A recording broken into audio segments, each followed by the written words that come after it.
प्यारे बच्चों, लक्ष्मण मूर्छा और राम का विलाप, ये शीर्षक जो आपके पाठ्यक्रम में संकलित है, आपके पाठ्य पुस्तक में भी संकलित है, उसका आज मैं तीसरा पद अब आपको पढ़ा रही हूँ।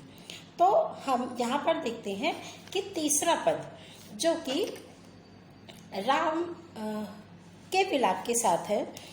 लक्ष्मण को मूर्छित होते ही राम परेशान होकर के उनके मुख को देख देख करके बहुत विलाप करते हुए कहते हैं कि सुत बित नारी भवन परिवारा, होई है जाहि जग बारहि बारा। उस विचारी जिए जागा हुताता, मिलई न जगत सहोदर भ्राता। जता पंख बिनु खग अति दीना, मन बिनु फली करिबर करहीना। अर्थात वो कहते हैं कि तुम लक्ष्मण जो मूर्छित पड़े हैं उनका सर अपने पैरों पर रख करके विलाप करते हुए कहते हैं कि सुत अर्थात बेटा, बित धन, नारी स्त्री, भवन परिवारा अर्थात घर और परिवार, होई है जाई जग बारहि बारा, ये पुनः प्राप्त हो सकते हैं अर्थात ये सब दोबारा प्राप्त हो सकते हैं, परंतु उस विचार जिए जागा हुताता, ये सोच करके हे भाई तुम जागो अर्थात अपनी मूर्छा को तोड़ो और मेरी ओर देखो। मिलहि न जगत सहोदर भ्राता, सब कुछ तो पुनः प्राप्त भी हो जाता है, लेकिन तुम जैसा भाई मिलना बहुत ही मुश्किल होता है। जथा पंख बिनु खग अति दीना, जिस प्रकार से खग अर्थात पक्षी अपने पंखों के बिना दीनहीन अर्थात उसकी दशा दयनीय हो जाती है, और मन बिनु कनि करिबर हरिहीना अर्थात जो नाग है, नाग अपने फन के बिना, और हाथी है वो अपने सूंड के बिना अस्तित्व विहीन लगता है अर्थात उसका कोई अस्तित्व नहीं रह जाता है। इसी प्रकार से हे लक्ष्मण, तुम्हारे बिना मेरा अस्तित्व हो गया है, क्योंकि मुझे तुम्हारे ही नाम से जाना जाता था। अस मम जीवन बंत पुन तो ही, यदि मैं तुम्हारे बिना जिंदा भी रहा तो जो जाई तय जियावह मोही, जो ये ईश्वर अगर मुझे इससे ज्यादा जीवन देता है और तुम्हारे बिना वो जीवन होगा तो जय हो अवध कवन मोहु लाई अर्थात मैं किस मुंह के साथ वो अयोध्या जाऊंगा और वहां पर अपना मुंह क्या दिखाऊंगा।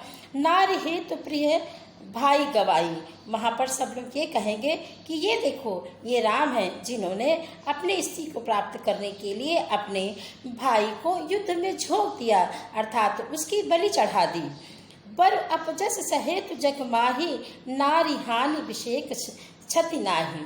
कहते हैं कि राम विलाप करते हुए कहते हैं कि यदि मुझे पता होता कि यहाँ आकर के मैं अपने सबसे प्यारे भाई, अपने सहोदर भाई को, यहाँ पर सहोदर अर्थात सबसे ज़्यादा मेरा हित चाहने वाला, मेरे हृदय के सबसे पास रहने वाला भाई, जिसको मैं जो यहाँ आकर के खो दूंगा तो मैं कभी भी अपनी स्त्री को प्राप्त करने की कोशिश न करता अर्थात अपने स्त्री को मैं खो देता, परंतु मैं जैसे भाई को कभी न खोता।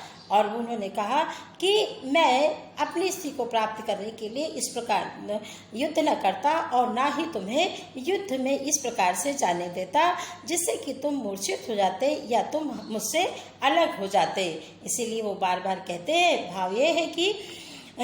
भाव ये है कि यहाँ पर लक्ष्मण की मूर्छित होते ही राम पर दुखों का पहाड़ टूट पड़ा और वो बार बार ये सोचते रहे कि हमेशा मेरा हित चाहने वाला, मेरे लिए अपने प्राणों की बाजी लगाने वाला मेरा भाई आज मुझसे अलग हो गया है, मुझसे दूर हो गया है, तो मैं किस प्रकार से अयोध्या जाऊंगा और लोगों को बातें किस प्रकार से सुनूंगा। लोग कहेंगे कि अपनी स्त्री को प्राप्त करने के लिए इन्होंने अपने भाई को युद्ध में लगा दिया, युद्ध में रद्द कर दिया अर्थात युद्ध में झोंक दिया।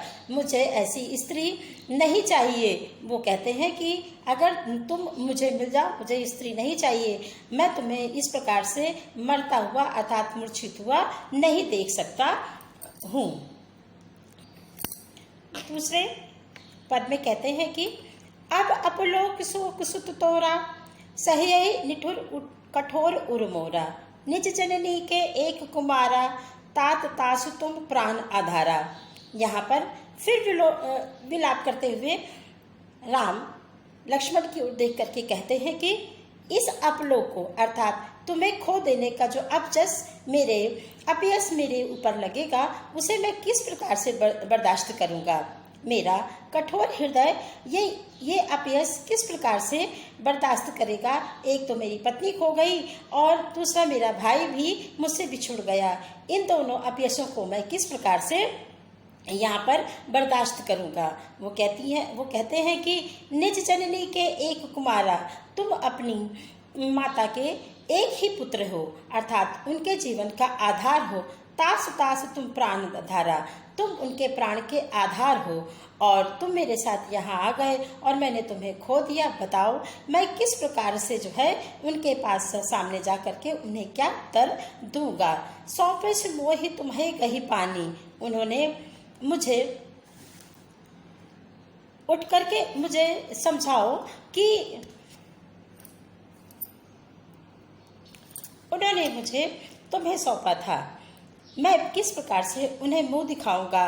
और ये कहते सौंपे से मोहि तुम्हें कही पानी, उन्होंने मुझे तुम्हारा हाथ पकड़ते हुए मुझे सौंपा था कि ये तुम्हारे हित के लिए तुम्हारे साथ जा रहा है।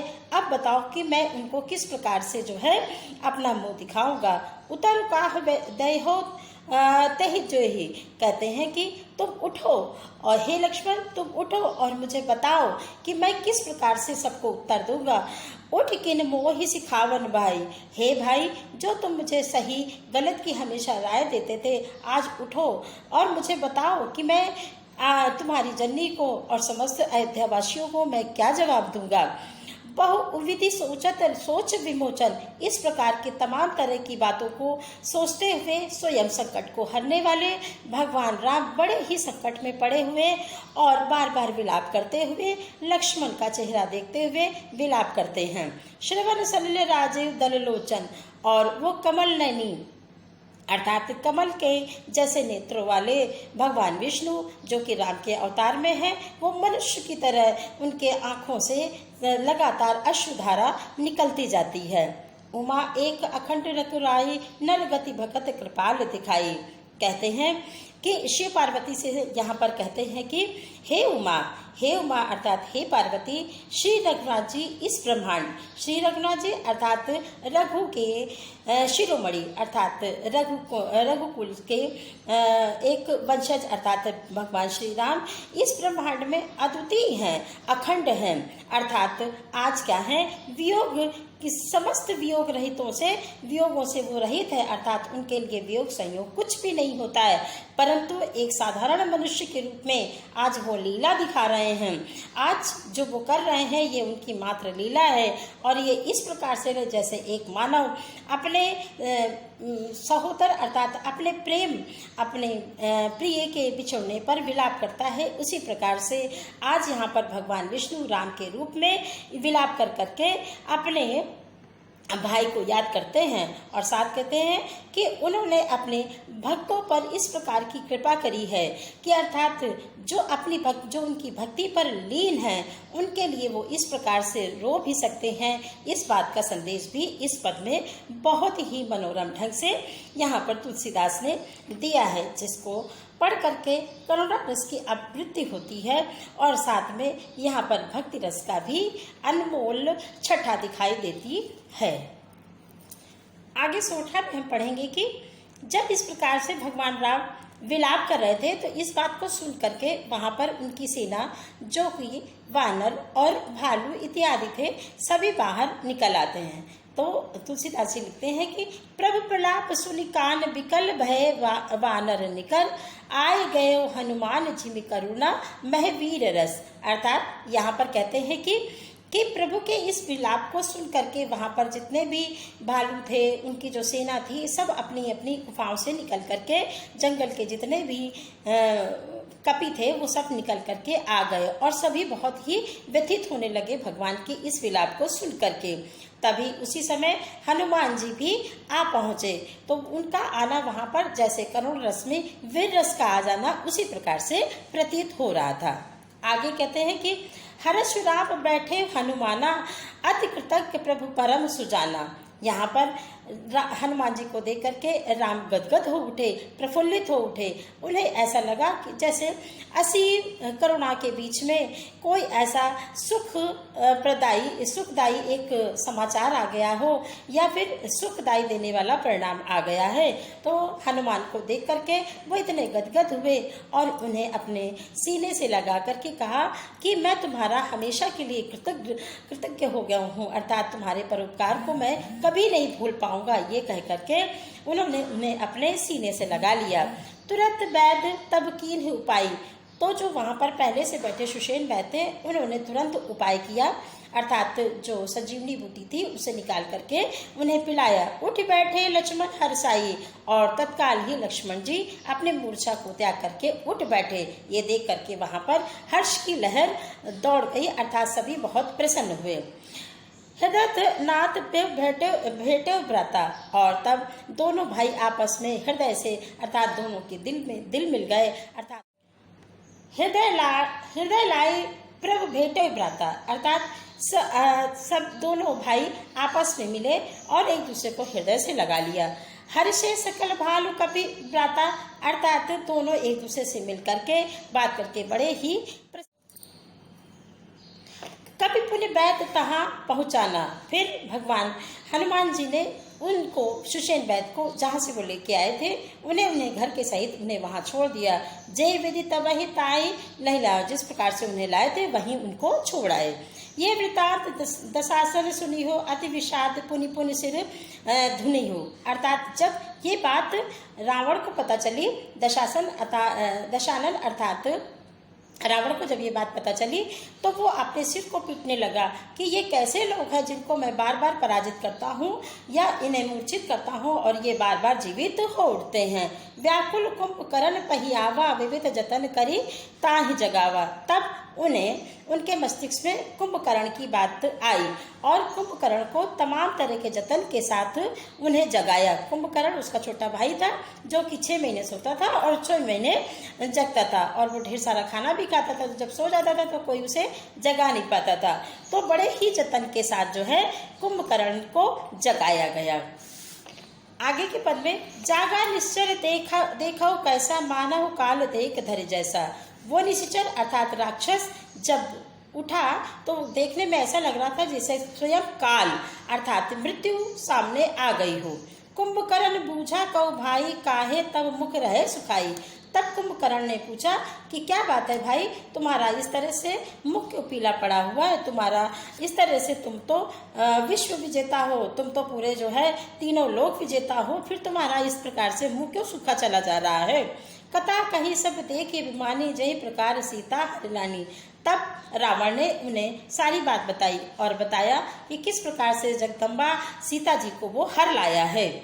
तात कपही सब निश्चर मारे, महा योद्धा संगारे। उन्होंने कहा कि उनके राम अर्थात और लक्ष्मण के सेना में सिर्फ वानर है, रीछ है, लेकिन उन लोगों ने हमारे बड़े बड़े वीरों को मार डाला है। उन लोगों ने हमारे सारे पराक्रमी लोगों को मार डाला है। दुर्मुख सिर रूपी मनुज आहारी, भेंट अतिकाय अकंपन भारी। यहाँ पर तुलसीदास जी कहते हैं कि रावण कहता है कि दुर्मुख सिर रूप मनुज आहारी, अर्थात देवताओं को का विनाश करने वाला दुर्मुख, और सिर रूपी अर्थात देवताओं का जो शत्रु है, और मनुष्य को खाने वाला अर्थात मनुष्य को खाने वाला, भेट अतिकाय अर्थात भट अतिकाय यानी कि बड़े बड़े अकंपन, अतिकाय अर्थात बहुत बड़ा पेट वाला, और अकंपन भारी, जिसके करने से, जिसके चलने से पृथ्वी कांपने लगती है। इस प्रकार के हमारे जो योद्धा हैं वो सभी मारे गए हैं। अपर महोदर आदिक वीरा परे समर मही सब रणधीरा, अर्थात जिनके बड़े बड़े पेट थे, ऐसे हमारे रणवीर और रणधीर मारे जा चुके हैं। और परे समर मही सब रणधीरा, सभी जो है युद्ध में इस प्रकार से पड़े हैं जैसे कि उन्हें किसी प्रकार का रण कौशल आता ही नहीं था, और सभी मारे जा चुके हैं। कहने का तात्पर्य यह है कि वो रावण कुंभकर्ण से कहता है कि जितने भी हमारे बड़े बड़े सूरवीर थे सभी मारे जा चुके हैं, आगे का युद्ध तुम्हें संभालना है और राम की सेना को परास्त करना है। इस प्रकार की बातें रावण कुंभकर्ण से कहता है।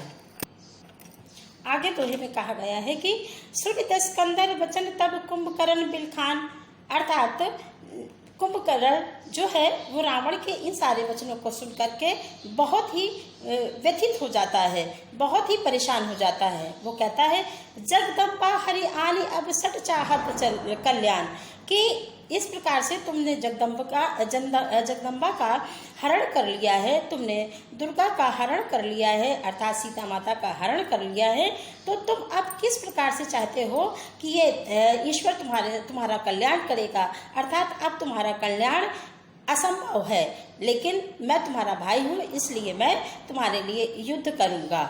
और इस प्रकार से कहते हुए ये लक्ष्मण मूर्छा और राम का विलाप यहीं तक आपके पाठ्यक्रम में दिया गया है, जो कि बहुत ही मात्रिक एवं मात्रिक छंदों से सुशोभित है, जिसमें दोहा, सोठा इत्यादि आपको पढ़ाए गए हैं। धन्यवाद।